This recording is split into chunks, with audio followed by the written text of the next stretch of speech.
Coming in hot, hot, hot, Lisa shares her financial tips and strategies to build wealth, have fun with finances, and be debt-free without having a restrictive budget.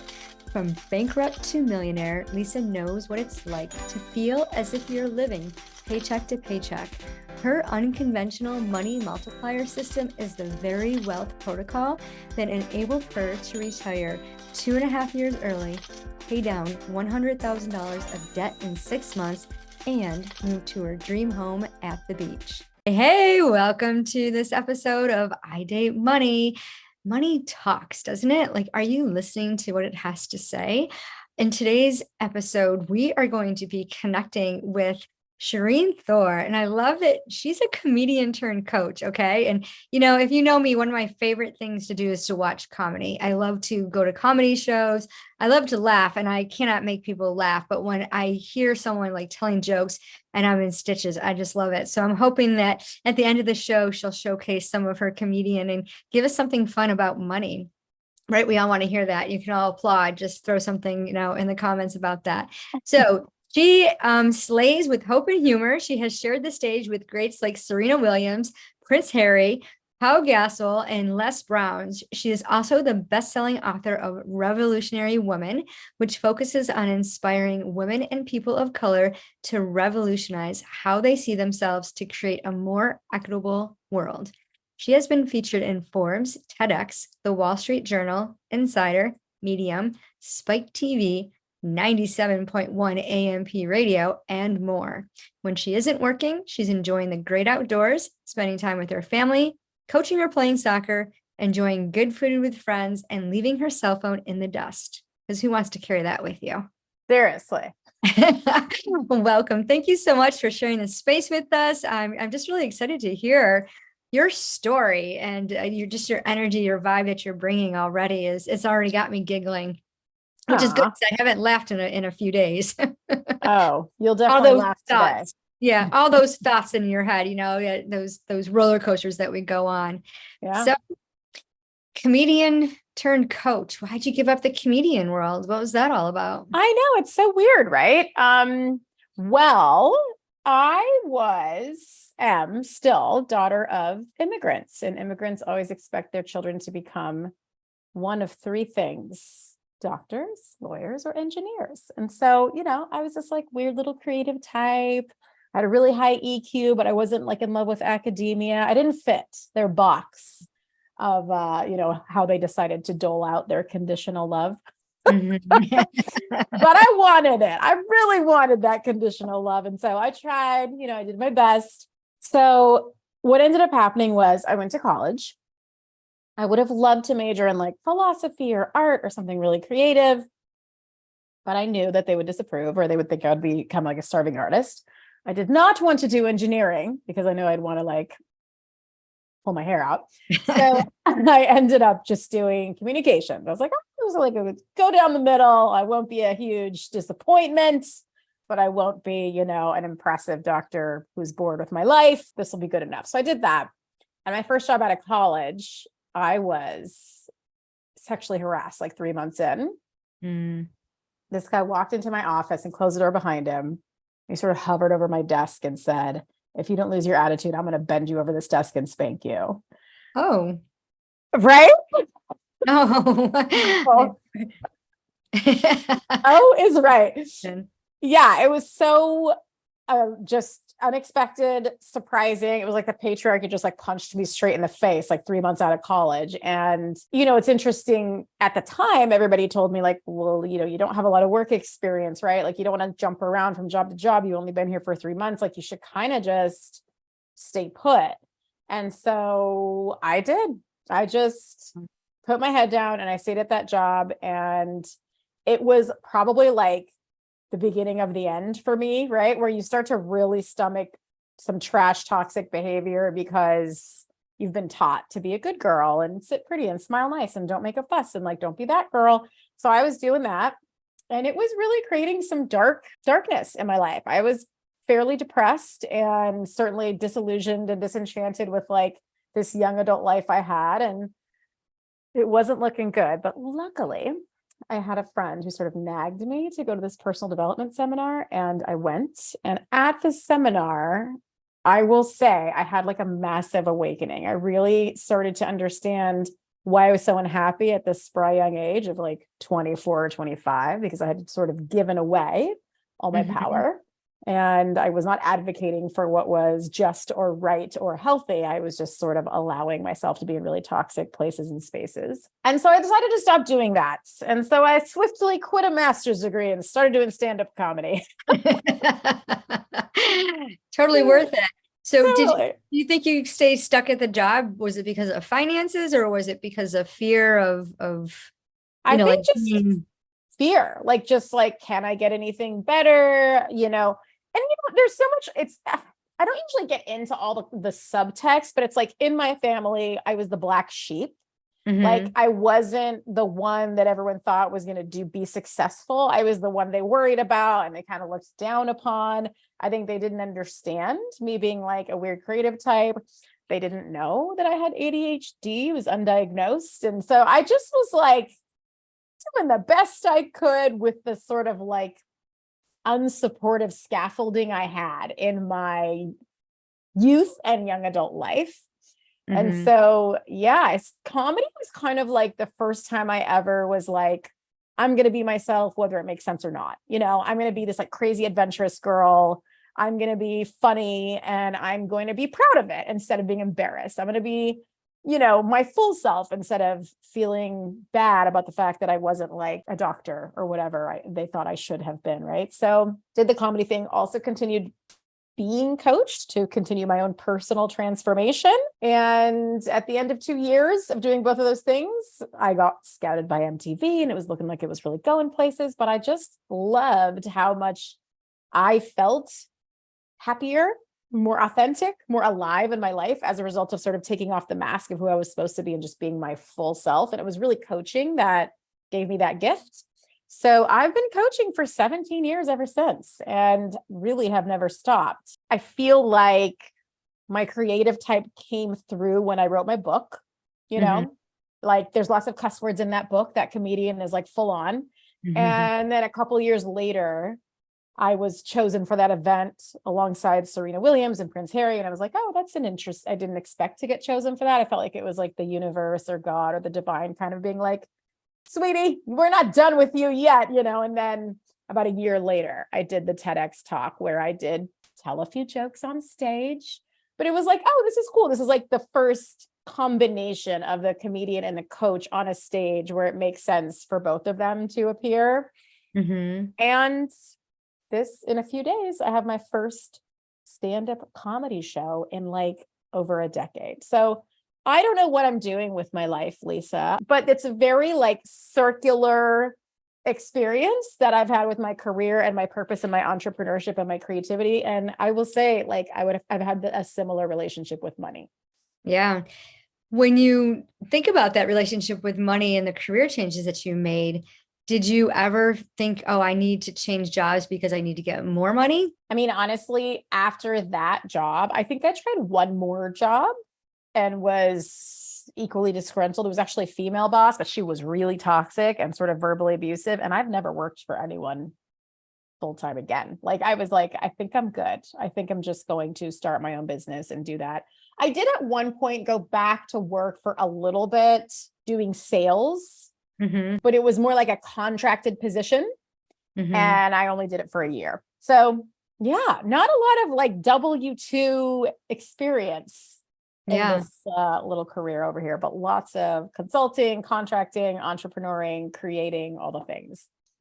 And just giving yourself the space to be able to do that. Because a lot of people are working their 9 to 5, trying to get into the entrepreneurial world, but there's that fear of, how am I going to pay my bills? What's going to happen? And here you are just like, oh, no, this isn't working. I'm just going to bounce over here and do this. And I mean, I don't know anything about the comedian world, but I'm guessing you like, I watched The Marvelous Mrs. Maisel. It's one of my favorite shows. And I love that journey. I mean, like, did you not make any money when you first started off as a comedian?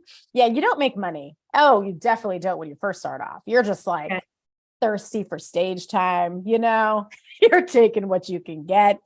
you're paying $5 for 5 minutes at an open mic. Oh yeah, you definitely don't make any money at first, but then eventually they'll start to pay you to tour or to perform. That happens, but it does take a while, it does take a really long while for you to create any kind of credibility or traction. And they want to see that you can fill a room. They want to see that you can fill seats. If you can't fill seats, they're not going to pay you because they're not going to get paid by having you on the stage. So yeah, it's not an easy business. I mean, it's entertainment, but I think it's a really hard lane of all lanes of entertainment are hard, but I do think stand-up comedy is a grind. Well, it's a different world. And every time, I've talked to a few artists on the show in the past, and it's the starving artist syndrome, you really fumble for money, maybe you don't pay your rent this month because you need to eat.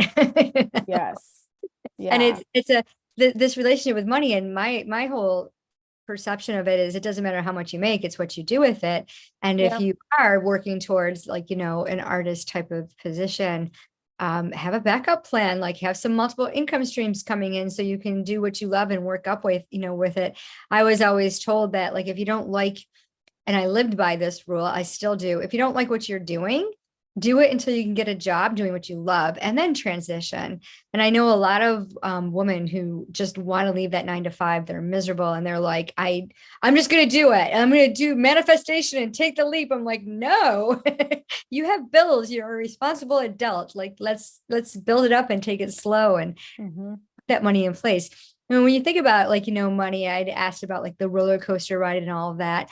When you were a little girl and you first met money, what was that like? I mean, honestly, I don't think I met money for a long time, but I do remember being really young and coming to my mom. I was in a toy store and I asked her if I could have this toy, and she said no. And I was so proud of myself for how quickly I just immediately put it back and didn't make a fuss. So I feel like that was my general paradigm. Don't be too much, don't ask for too much. And you can see that little girl who was so proud of herself for not making a fuss later on turned into the young adult who was also not going to stand up for herself when she was sexually harassed. That is what I learned is there's not tons of energy and space for you here. Your mom is an immigrant who was also battered by her husband, who is now a single mom. We had a lot of trials in my youth. My sister was a handful, and it was just Shereen, you just got to be easy. You just got to be easy. You just got to be easy and quiet and just don't take up too much space because there's just too much going on around here. Yeah. So that's what I did. And honestly, the way that translated to my relationship with money was that I actually think it was really hard for me to receive money. When I became an entrepreneur, it's I almost wanted to be a martyr. I wanted to just give, and I wasn't comfortable receiving. And so I was a very broke entrepreneur for a very, very long time. And it wasn't until I got sick of my own crap that I stopped that. And that was a people-pleasing pattern that showed up in my relationship with money, my relationship with my clients, my relationship with my husband, my relationship with my children, my relationship with myself. So I needed, and that's really what a lot of my book is about recovering from codependency, recovering from people-pleasing patterns that ultimately don't do you or anybody else any service. And you will never be able to fulfill your purpose or build any kind of real wealth or power in your life if you're so busy trying to give it all away because you don't feel like you deserve anything. And so, yeah, I had to do a lot of healing before I really turned the money thing around. And I will say, one thing that I think is important for people to know, I love the advice that you have in terms of you have bills, be responsible, because I feel there's a lot of coaches out there, business coaches, mindset coaches who are take the leap and manifest, jump and the plane will appear, blah, blah, blah, pay me $10,000 and then you're going to have so much success, but you have to take the risk. And I'm yeah, that is the perfect recipe for entrepreneurship to almost be a dirty gambling habit. And I feel that's what it was for me for a long time. I did pay coaches 10 grand and not see a good return on investment. I did consistently put too much money into Facebook ads and not see a return on investment. It was almost I was a martyr for my purpose. You know, it was like, oh my God, I have to make this work. But it was like gambling. It was like, oh, if I pay 10 grand to this person, they're going to help me make 100K. It's such a good, wise choice. Let's go. Like I would really justify it, man. And I went broke. I mean, broke until I was finally like, almost like crushed, like heartbroken and crushed as an entrepreneur. Like almost like when you're on your journey trying to find your soulmate and you finally get your heart broken that one last time and you're like, I don't care anymore. Like, I don't want this anymore. Like I won't die on this cross anymore. And then you meet the one, because once you don't care, like that's when they come. Exactly. It was like the same with money and entrepreneurship. It was like, once I finally decided to stop like killing myself and giving it all up and like martyring myself for this dream, this purpose, this whatever it was. And I was finally like, I actually can't take another entrepreneurial heartbreak. Like I need to take care of my health, physical, emotional, mental. I need to stop this. Once I stopped, I actually got a lot more into contracted work. So like I'm making less dollar an hour than what I'm probably able to make if I go chase the business myself, but it's consistent and it's stable and I don't need to hustle and I don't need to like chase money. So that I did for probably like 4 or 5 years prior to TEDx. And so I was kind of like building my own stability, my almost like just a healthier relationship with money, with my purpose, with my service. Like, nope, I'm not working unless I see $1 coming my way. Like, I don't even want to touch it unless I know that some specific, clear, and understood amount is coming, because I can't do the thing anymore where I put so much out and I don't get enough back. I just can't. And then I did TEDx, and then there was like a quantum leap, honestly. Like my TEDx didn't go viral. Of course, everybody hopes their TEDx talk is going to go viral. Girl, I will put the juju out that yours will go viral because it can. It happens. Mine did not. I think I did it like a few months ago, maybe 4 months ago, and it's still sitting at like 2,400 views. So not even a fraction of viral. However, when you do a TEDx talk, people will pay you more. You know, there's just this sort of like prestige, this credibility, this thing where people are like, oh, okay, great. Like, of course you did a TEDx talk. Like, of course you're going to command higher rates. And so I think for me, it was a little bit of a transformation of like, I think I'm ready to evolve out of maybe lower dollar per hour for that stable work and embark into getting back into like getting my own one-on-one clients, or going after like larger speaking engagements where I get paid a large sum of money to speak or whatever, right? Just doing it differently. And yeah, and now just like commanding a high hourly rate, a high speaking fee, like just enjoying being of service and receiving large sums of money. So that's kind of the crazy journey. Yeah, you've hit on a lot of points. I mean, we can go anywhere with this conversation. What really caught my attention was the fact that you were investing in yourself in these programs and you weren't getting the ROI that you had hoped for. And I know a lot of listeners that tune into this show are always going after they're like, I have the money dating game. So if you want to experience that, there's 7 archetypes, right? And Gary the Gambler is one of them. And I always say entrepreneurs are like a gambler, and gamblers get a bad rap because high risk, roll the dice, what's going to happen? Let's check it out. But actually, like, they could have a very strategic plan in place that we don't even know about. And then that's what makes them win. And everything that we do, like I always tell people, whatever you're going to invest in, let it have a purpose. Because there's so many of us going after shiny objects and like, oh, this isn't working. We know there's a hole. And like everyone talks about the funnel, and you got to have all this content. You got to do this, you got to do that. You got to launch. And I'm like, I don't want to launch. I don't like launching. Okay. It's not for me. And like pre-show, we had talked about Threads that just came out, and I'm thinking, well, I'm going to try it because it might be something that I like, because I'm not really into Twitter or Instagram or whatever. I mean, I'll post, but it's not really my, It's not my passion, right? So finding that one thing that you love doing it and being able to stick to it. So even though you don't think that your programs got you the ROI that you did, I imagine you took a little bit of peace. But it is, we go after because we get hyped up. There's this void we want to fill. Oh, they got this program, and I know this is the one that's going to make me 100K, and I want to make 100K because I want to leave my 9 to 5. I want to travel. I want to do this, and I want to be able to give.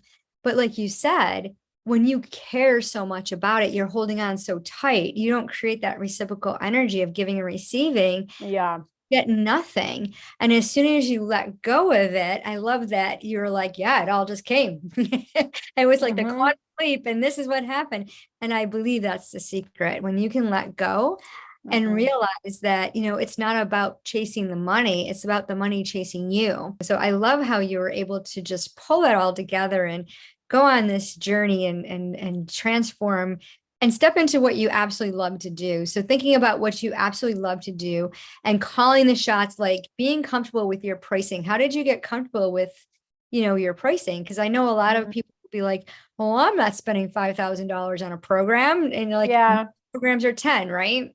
Yeah. I will say, like, I did start to heal my relationship with programs. I think oh, I paid so much money and didn't get a good ROI. But then in hindsight, I was like, well, I paid for a mastermind much later on, like during the pandemic. And that's where that business coach said, your business is not your life. Like, you need to take care of your finances. You need to take care of yourself. And that's when I was like, oh, and I really just focused on the contracting. And then when I self-published my book, I also joined a program because I don't know how to do that. And I needed to learn, and it was really important to me. So I got the support. And then when I wanted to do a TEDx, I also joined a program. So I did start to become just more strategic and deliberate about what I was willing to put my money into to get a return on investment. It was like, well, even if my TEDx doesn't go viral and make me crazy successful, I will never regret doing a TEDx. I will never regret writing a book, right? It's not going to be. So it was more like, okay, I would put into tangible things. And then for me, honestly, I do tend to focus on like monthly. I actually don't say like, hey, I'll coach you for X amount of time for 10 grand, mostly because I just don't want people to get sticker shock. Like, yes, I want a high hourly rate and I want a lot of money for my time. But I also am like, hey, we could do it month to month. You pay me X amount for this month. You don't want to do it next month. You're off the hook. Like, I'm not thirsty. Like, you don't need to, I'm not going to rope you in, like this is either working or it's not working. So I tend to do more of like a touch and go. And then I will say, when it comes to hourly and all the things, I would say it's like left and right brained. It's both. So there is a piece of me that's like just straight market research. What are coaches making? Coaches that have been in the game as long as me, who are best-selling authors, who have done a TEDx, like, what do all those levels of credibility get me? Let me just look at the straight numbers and the data. And then there's another part of me that's like totally all in my feelings and my vibes and my like body intelligence, like what feels right. Does it feel right to be at 200 an hour? No, like that's years ago. Like, no, now we're much higher than 200 an hour. And it's like, that's just what it is. So now I like can't go back. There's no way I could I can't go back. 200 an hour is just not enough for me anymore. And yeah, so it just feels good. It just feels grounded. And I find that when I'm doing what I'm meant to do, that's how it usually feels. Like, I just did a keynote speech and I was all nervous before. Oh my gosh, I'm so nervous.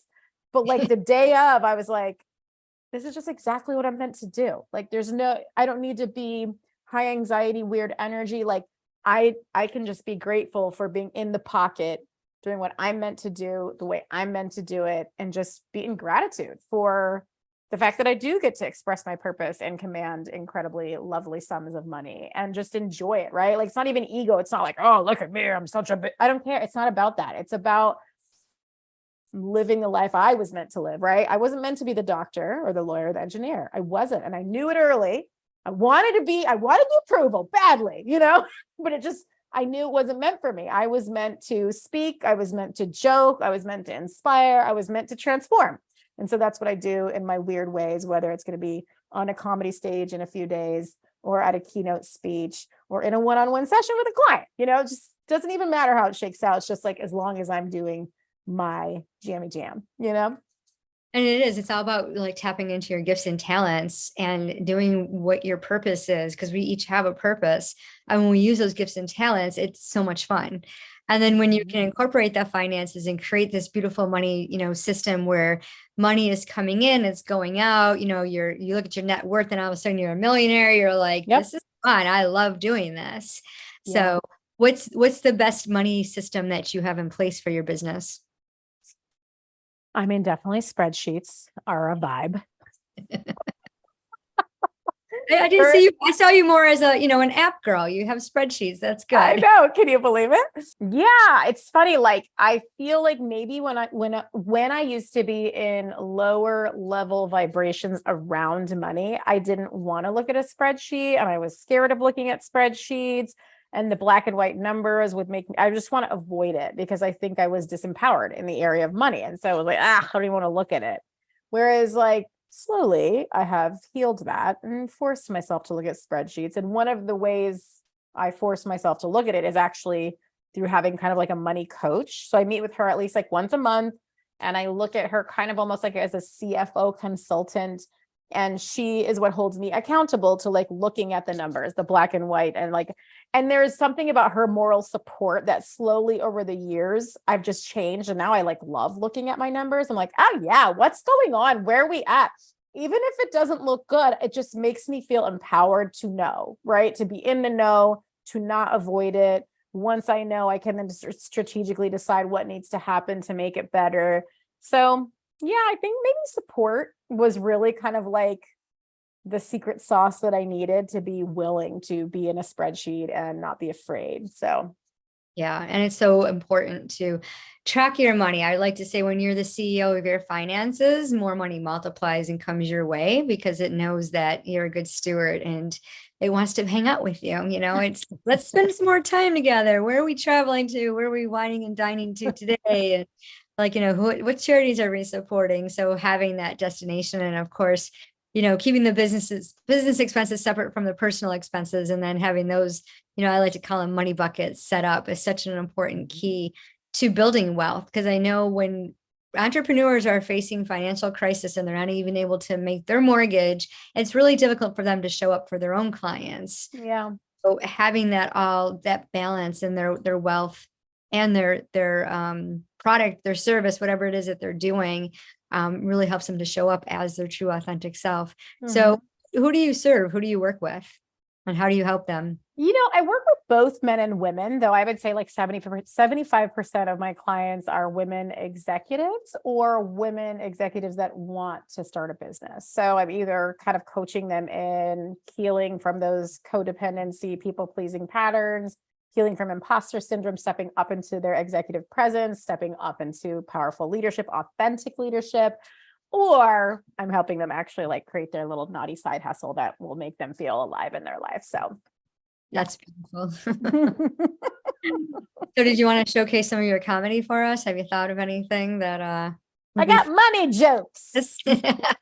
I love it. I have no jokes. I literally don't even know what jokes I'm going to say in the comedy show live on stage in 3 Don't days. you just pick on somebody in your family or yourself? Right? Yeah. Yeah. But that is a cool thing about creativity, or like when you're doing what you're meant to do, is I literally last night was dreaming of jokes. Like I was actually dreaming of the scenario of being on stage and and I'm like, wow, it's kind of crazy how your soul, your body, your unconscious mind will just kind of work on your behalf when you're doing what you're meant to do. I think that's what you were talking about, of like, it's fun, it's easy. Like, yeah, it just becomes so flowy. I'm like, wow, that's kind of cool. I wrote jokes in my sleep last night. Your thoughts are your most powerful tool. Yes, definitely. That's for sure. So what's the best way for our audience to connect with you? I would say going to my website, ShereenThor.com. I have a little happiness cheat sheet there. It actually has, I took a course at Yale called The Science of Well-Being when I was starting to like turn my life around. And instead of like killing myself on motherhood or entrepreneurship or all the things, I was like, what actually makes people just feel happy? And they're all free. And they're things you can do like today, like right now. So yeah, I created a happiness cheat sheet. So if you go to my website, ShereenThor.com, you can find that lovely little tool and it'll help you. Awesome. We love freebies, don't we? Yeah. Well, that's awesome. Do you ever record your comedian shows and put them on your website? I will be recording this one coming up and I will put them on the Ticks and the Talks, girlfriend. That's the plan. Yeah. Well, we'll have to follow you there. Are you going by your name? Yes, everything's just going to be my actual self. It is kind of weird though to do executive coaching with corporations and then be like a stand-up comic, but I'm like, I don't know, we're just gonna keep it authentic. No stage names. We're just keeping it real. Yeah. Well, that's your true authentic self. Like there's two sides, like, the Jekyll and Hyde, but it's really not because it blends. Cause like, I always think of when I was working in my office, we always had like, we'd always wonder, like, are you the same person you are inside the office, outside the office? And we all were, we know it differently, but there were those funny people. Like there was one woman I worked with, we sit down at lunch and she would just start talking and telling stories about herself and I would be peeing my pants. And then she retired and I was just like, man, I really miss those fun lunches where, and we don't matter where we went. And she would just be able to, like, I always admire people that can just be able to look at something and make a joke out of it. They're the subject or someone else in good fun, not in bad fun, because there are people who tell really bad jokes. The dad jokes are probably the worst, right?